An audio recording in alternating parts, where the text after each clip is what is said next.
Other than that, good to go.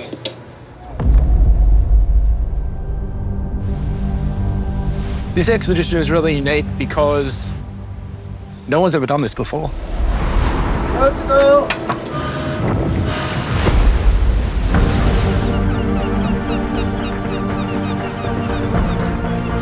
Scientists don't own ships. We usually bid for ships. And so to have a vessel like Dagon and the team that it has, we can answer questions like this. And it's one of scale. Everyone from oceanographers to geologists to ecologists. We're here to fill pieces of the puzzle and get a complete, holistic view of the deep sea in the Pacific.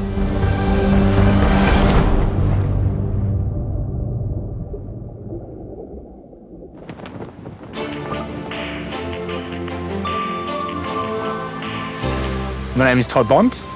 I'm Chief Scientist here on this leg of the expedition. I'm filling Al Jamison's boots, and part of his role is to really coordinate everyone. He's the ringmaster, the juggler, juggling all the different disciplines. So this is our main engine control room. At the moment, Kingfish is driven by the scientists, and so the leads are allowed to put enthusiastic, early career scientists onto the ship and go, we trust you and your ability. You answer the questions that you feel are the most important. I'm really pumped. This is an incredible opportunity that not many people can get. Copy that. We're excited with the new science team on board. We've just left Tahiti now, bound to the first lander position, one of the 7 lander set what we have to do from Tahiti to Honolulu. This project as a whole is made up of 6 lands. We have 3 weeks to do each crossing.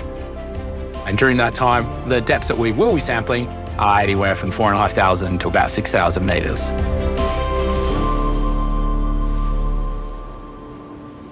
All right. Got everything loaded if you want to take a look before we go on to the next bit. Brilliant. Devon is on here to understand how the geology and how the geomorphology of the areas that we go change through space. From the multi-beam, this is brand new mapping that we're doing, which will not only be interesting because it'll be the first of them data sets made available, but also you might find new features or find new processes of how these things are formed. Kind of interested in these linear features that are perpendicular to the fracture zone strike. Cool, I'll get those points together and get them up to the bridge. Maybe up to 12 hours. Because it is a remotely sensed data set, we drop landers in certain locations as a way to validate. Oh, good to go, good to go. Mate, first lander and she's already got it all sorted. How good's that? Megan Cundy, she's been brought on board to understand how the animals are changing from San Diego to Hawaii and then Hawaii to Tahiti, but then also with depth as well. In setting up the lander, we've got a couple of different bait attachments to get some animals to actually get in there. And then we have 2 cameras that we attach to the landers. And my role is to do the video analysis, counting the abundances of all the different species that we find on the video footage. Another team member is Dr. Jess Colbush. She has an incredible background in oceanography. 2 minutes. On the lander, we get data in a few standard oceanographic measurements. Let's go! And my job is to understand the internal variability in the ocean depths. Currents, temperature, salinity, deduce things around climate change.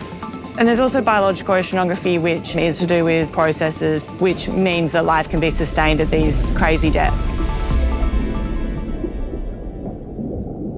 The landers sit on the bottom for around 6 hours until we either tell them to come home or the timeout that we've preset releases the weight and it floats to the surface.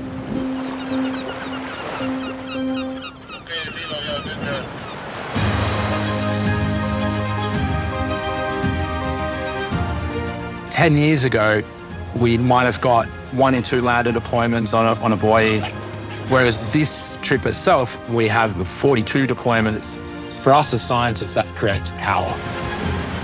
The power to pull out what's normal and what might be specific and rare.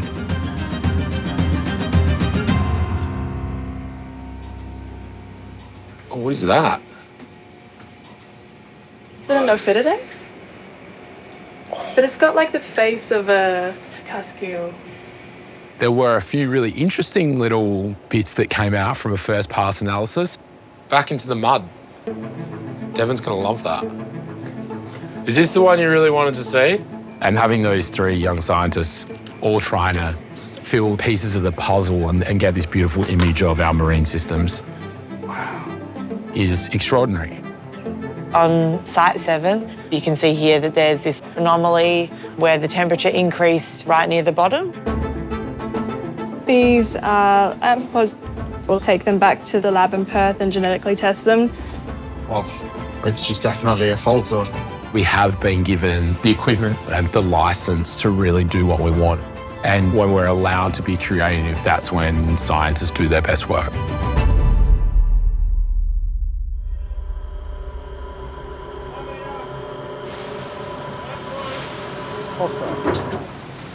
Right, you are clear to put sub in the water. Okay, guys, all ready? Up she goes.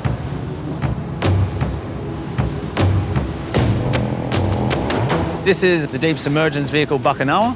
We like to call it our elevator to the bottom of the ocean. And yeah, got one of the sickest jobs in the world.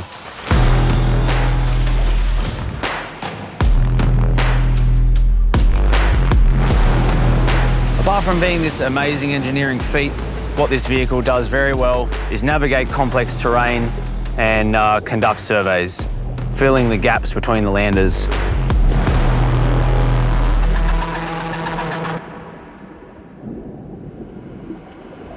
Yeah, that position looks really good.